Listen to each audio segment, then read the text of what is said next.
طاغوت کیا ہے؟ ابن قیم رحمہ اللہ نے جو تعریف طاغوت کی بڑی قابل فہم، یعنی کسی بھی معبود یا متبوع کے تعلق سے حد سے تجاوز کر جائے۔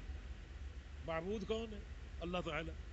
آپ کسی شخصیت کو، کسی پتھر کو، حجر کو، شجر کو معبود مان لیں، یہ تجاوز حد ہے، یہ طغیان ہے، طغیان۔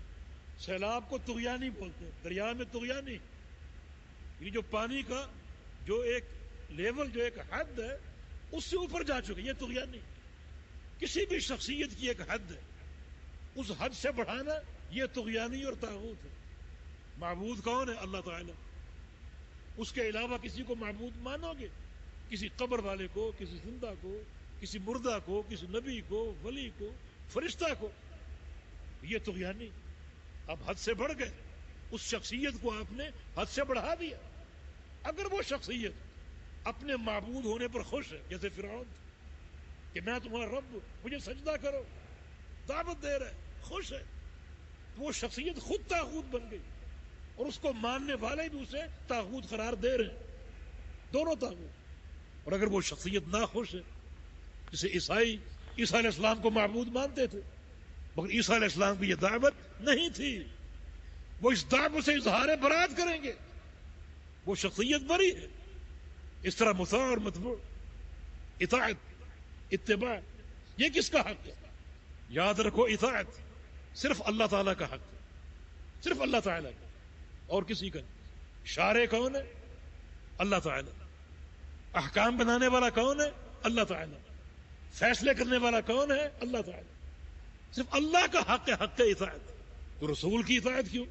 کیونکہ رسول اللہ کا نمائندہ ہے، اس کی اطاعت حقیقت میں اللہ کی اطاعت ہے، وہ اللہ کے معزون ہے، اللہ کے امر سے آئے، اللہ کی اذن سے آئے، اللہ تعالیٰ کا پیغام دینے والے، اور اللہ تعالیٰ کے پیغام میں اس قدر وہ مقید اور پابند ہے کہ ایک حرف کا اضافہ نہیں کر سکتے، ایک حرف کا۔ اللہ تعالیٰ نے صاف فرما دیا کہ اگر آپ نے ہماری طرف کوئی بات اپنی بنا کے منسوب کر دی، دائیں ہاتھ سے پکڑ لیں گے اور آپ کی شاہرگ کاٹ دیں گے۔ وما ينطق عن الهوى ان هو الا وحی یوحى۔ تو اطاعت کا حق صرف اللہ رب العزت کا ہے، اللہ کے رسول کا، اس لیے کہ وہ اللہ کے نمائندے ہیں۔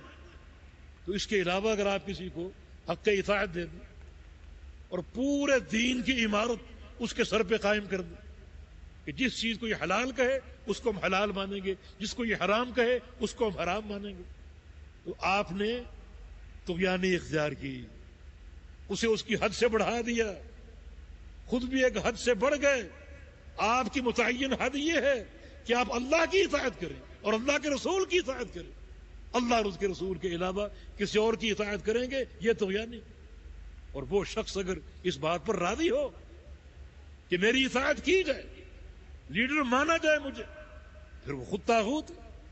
لیکن وہ شخص اگر اظہار برات کر دے اور صاف کہہ دے اذا صح الحدیث فهو مذهبی، کہ لوگوں میری بات مذہب نہیں، میری بات دین نہیں، صحیح حدیث میرا مذہب ہے، صحیح حدیث میرا مذہب ہے، مانا وہ بری ہے۔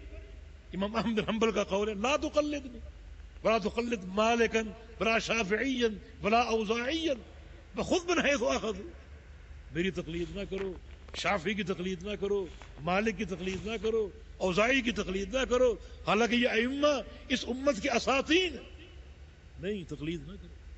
یہ کہنا کہ ان کی ہر بات درست ہے، ان کی ہر بات مانی جائے گی، یہ طغیانی۔